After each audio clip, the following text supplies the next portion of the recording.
प्यारे बच्चों, स्वागत है आपका आज की ऑनलाइन कक्षा में। आज हम पाठ शुरू करेंगे तारे एवं सौर परिवार। आप सभी ने रात में आकाश को अवश्य देखा होगा।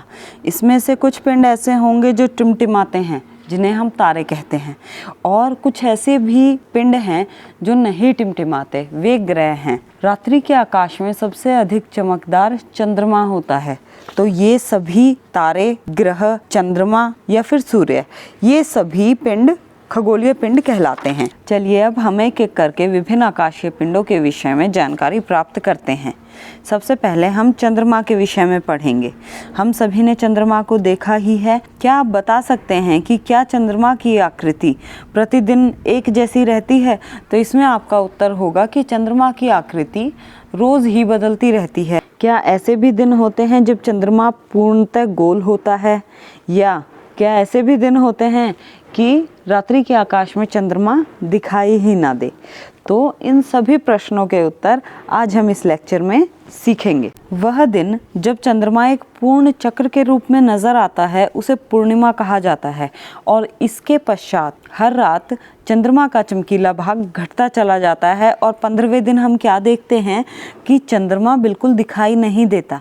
तो ऐसी रात्रि जब आकाश में चंद्रमा नज़र नहीं आता उसे हम अमावस्या कहते हैं, और उसके अगले दिन से चंद्रमा का एक बहुत छोटा चमकीला भाग आकाश में नज़र आता है जिसे बालचंद्र कहते हैं।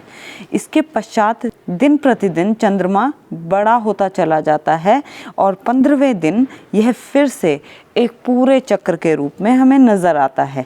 तो एक माह में दिखाई देने वाली चंद्रमा की प्रदीप्त भाग की, मतलब चमकीले भाग से बनने वाली विभिन्न आकृतियों को चंद्रमा की कलाएं कहा जाता है। एक पूर्णिमा से दूसरे पूर्णिमा तक की अवधि 29 दिन से कुछ अधिक होती है और सामान्यतः इसे एक महीना कहा जाता है। अब क्या आपके दिमाग में यह प्रश्न आया कि चंद्रमा अपनी आकृति में प्रतिदिन परिवर्तन क्यों करता है, मतलब चंद्रमा की कलाएं क्यों दिखाई देती हैं?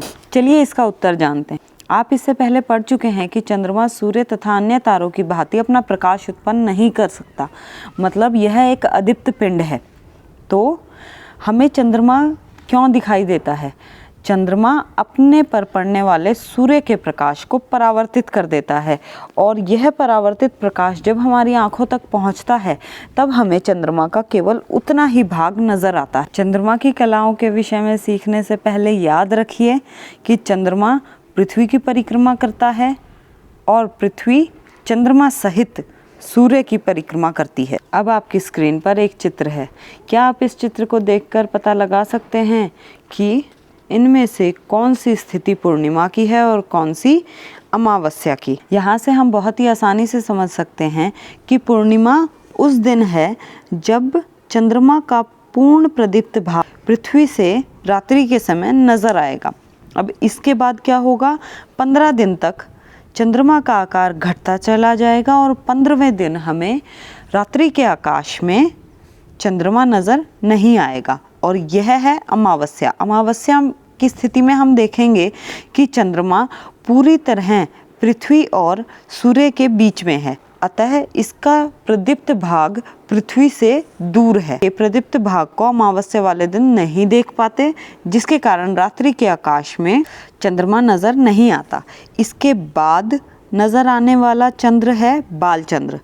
15 दिन तक आकार बढ़ता चला जाएगा और हमें फिर से पूर्णिमा देखने को मिलेगी। तो यहाँ से हमें एक रोचक बात और पता लगी कि हम पृथ्वी से केवल चंद्रमा के एक ही भाग को देख पाते हैं और पिछले भाग को हम कभी भी नहीं देख पाते। चंद्रमा पृथ्वी की एक परिक्रमा पूरी करने में अपने अक्ष पर एक घूर्णन पूरा कर लेता है, जिसमें 27 दिन और 8 घंटे लगते हैं।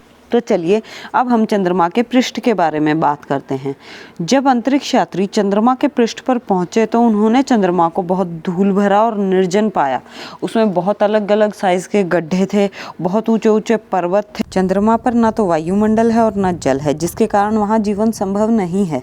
अब जरा सोचिए, जब वहाँ वायुमंडल नहीं है तो क्या वहाँ हम किसी भी प्रकार की ध्वनि को सुन सकते हैं? हम पहले पढ़ चुके हैं कि ध्वनि के गमन के लिए हमेशा हमें माध्यम की आवश्यकता है, और जब वहाँ वायु माध्यम है ही नहीं तब हम वहाँ पर किसी भी प्रकार की ध्वनि को नहीं सुन सकते। क्या आप जानते हैं चंद्रमा पर सबसे पहले किस अंतरिक्ष यात्री ने कदम रखा था? इसका उत्तर है 21 जुलाई 1969 को अमेरिका के अंतरिक्ष यात्री नील आर्मस्ट्रॉन्ग ने सबसे पहले चंद्रमा पर अपना कदम रखा था और इसके बाद एडविन एल्ड्रिन ने। आशा करते हैं कि आज के लेक्चर से आप चंद्रमा की विभिन्न कलाओं के बारे में समझ चुके होंगे। धन्यवाद।